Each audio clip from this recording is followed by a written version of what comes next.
Salam satu hobi teman-teman, sahabat Reza Ornamental Fish, di mana aja berada ya. Dokumentasi tentunya update budidaya ikan oscarnya di rumah. Nah, buat teman-teman semua yang ingin coba-coba nih budidaya, mudah-mudahan setelah nonton video dari saya, konten ala kadar mengisi waktu luang saya di sini, mudah-mudahan ada manfaatnya tentunya buat teman-teman di rumah. Jadi manfaat yang lebih mendalam lah tentunya, karena memang saya di sini bukan konten kreator, bukan pencari pundi-pundi di sebagai youtuber ya gitu teman-teman. Jadi pure mengisi waktu luang dan mudah-mudahan ada manfaatnya tentunya buat teman-teman di rumah. Jadi mungkin di kemudian hari nanti channel saya bisa berkembang, tentunya berkembang ala kadar ya tentunya. Jadi mudah-mudahan ya ada manfaat lah tentunya, seperti itu, jauh terpikirkan kalau soal itu. Nah, jadi update nih teman-teman ya, di konten sebelumnya mungkin teman-teman yang belum ngelihat konten sebelumnya, mungkin bisa teman-teman scroll cari konten sebelum konten video ini. Jadi tentunya kepengurusan ngurus baby Oscar dari 0 hari ya, 0 hari, 1 hari sampai usia video ini terakhir ya, di usia 2 minggu nih kurang lebih teman-teman. Dan bisa teman-teman perhatikan ukuran juga sudah mulai agak kasar-kasar dari sebelumnya. Di video konten sebelumnya itu saya ngebahas di usia 8 hari ya kalau tidak salah, 8 sampai 10 hari, dan saat ini udah masuk ke usia 2 minggu teman-teman. Nah, ini dia teman-teman. Nah, jadi ngebahas lagi nih tentang pola pakan yang saya berikan, tentunya pola pakan yang saya berlakukan. Jadi memang udah agak lumayan lama ya nggak ngefokusin lagi nih tentang soal budidaya ikan Oscar di rumah, karena memang waktu keseharian agak sedikit repot untuk hari-harinya. Jadi di konten-konten sebelumnya memang agak sedikit nggak keurus teman-teman, karena kegiatan harian. Nah, jadi kembali lagi bingung nih mau berbagi apa lagi, mengisi kesuntukan saya di sini. Jadi saya openi kembali lah, dan inilah hasilnya di usia 2 minggu. Udah mulai agak kasar. Jadi pakan yang direkomendasiin tetap yang utama saat kantung-kantung pakan bawaan dari mulai dia menetas itu di usia 4 sampai 5 hari. Saya ulangi kembali, hal yang terbaik, yang tepatnya itu gunakan Artemia dahulu teman-teman. Nah, Artemia di sini memang guna sekedar menyambung lah, jadi lebih memaksimalkan hasil. Nah, tentunya Artemia ini dikejar sampai di usia 2 minggu boleh. Nah, jadi sampai usia 2 minggu kita gunakan Artemia sampai dia agak sedikit sehat-sehat semua ya tentunya. Tentunya tak lepas juga jaga kualitas air. Nah, tentunya pemberian cahaya juga agak sedikit dibutuhkan tentunya, minimal 5 jam, maksimal 8 jam seharinya. Jadi untuk pencahayaan ikan Oscarnya. Nah, tentunya soal-soal cetak Artemia nih teman-teman ya, mungkin teman-teman udah banyak yang tahu, cuman mungkin teman-teman juga ada yang tidak tahu. Jadi Artemia ini pakan pertama yang kita beri. Nah, seperti ini teman-teman ya, ini ala kadar nih, maklum aja nih teman-teman. Jadi mudah-mudahan ada manfaatnya tentunya lah, manfaat nyata, pure, tentunya benar-benar ngasih solusi saran kepada teman-teman semua. Nah, kalau saya sih ala cetak ini biasa aja, ini seperti ini, pakai botol boleh, pakai apa-apa juga boleh. Jadi nggak didesain sedemikian rupa lah.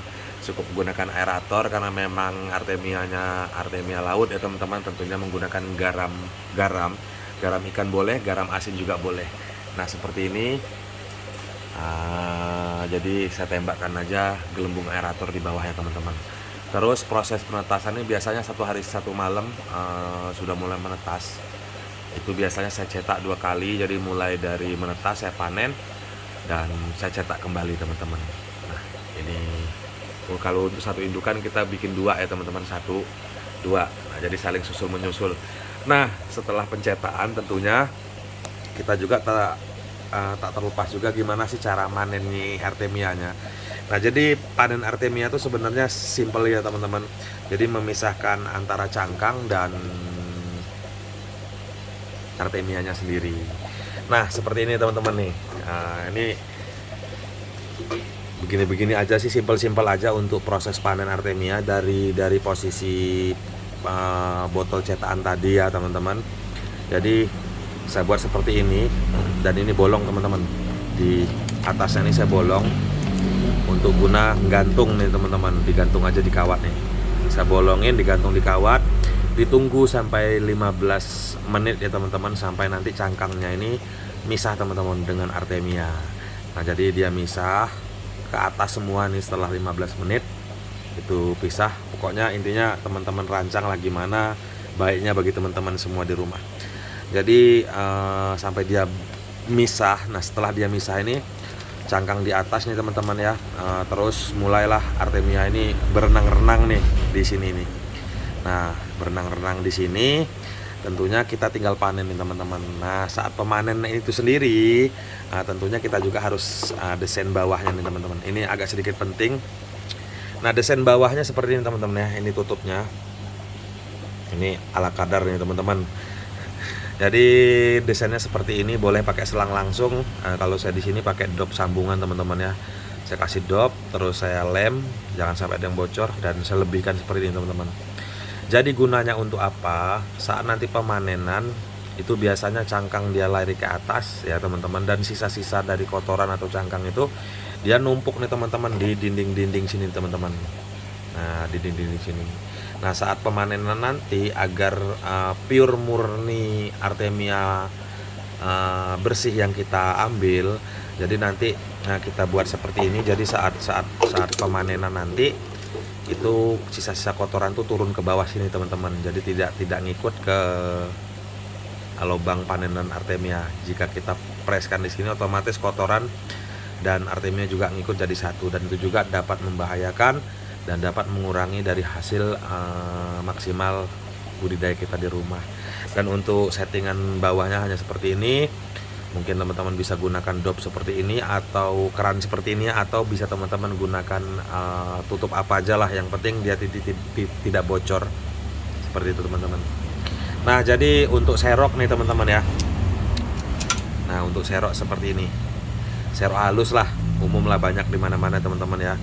Tentunya yang lebih diperhatikan lagi struktur bawahnya nih teman-teman.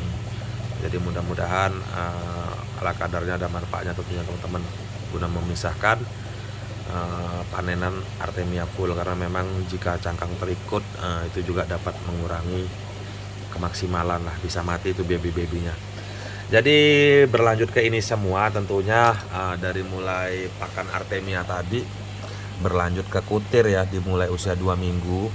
Nah mungkin teman-teman bisa raba-raba di situ. Jika ya teman-teman hasilnya udah agak lumayan besar, dia bisa makan yang jenjang selanjutnya. Untuk push ukuran itu biasanya di usia 25 hari lah, 25 hari up itu mungkin teman-teman bisa langsung tambahkan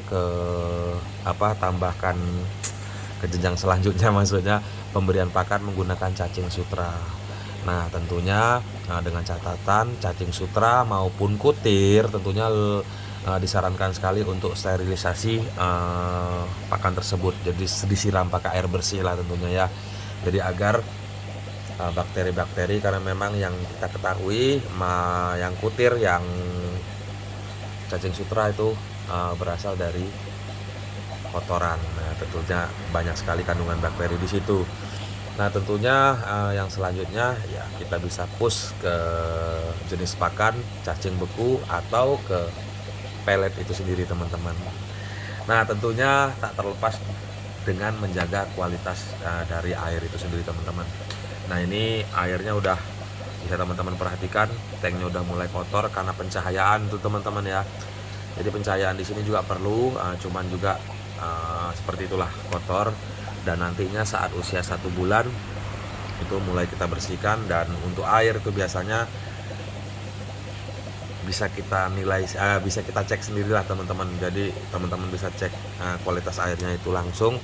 Jika memang dia nih airnya udah terlalu kotor, disarankan untuk di water change ya, diganti. Hanya dengan catatan stabilkan air dahulu, pengendapan lengkap dengan aerasi itu minimal 3 hari teman-teman, 3-4 hari, karena memang untuk ikan baby itu butuh air yang sangat stabil. Jadi kalau air kaget dia otomatis bakal ada kematian massal di situ. Nah sekedar dokumentasi, Nah, mudah-mudahan ada manfaatnya tentunya, dan mungkin teman-teman ada yang sedikit masih kurang paham, mungkin bisa teman-teman lanjutkan isi kolom komentar bertanya. Jadi mudah-mudahan di kesenggangan waktu saya bisa selalu berbagi tentunya buat teman-teman semua, terus bisa membalas komentar teman-teman semua. Jadi mudah-mudahan ada manfaat. Jadi sekedar salam satu hobi dari saya.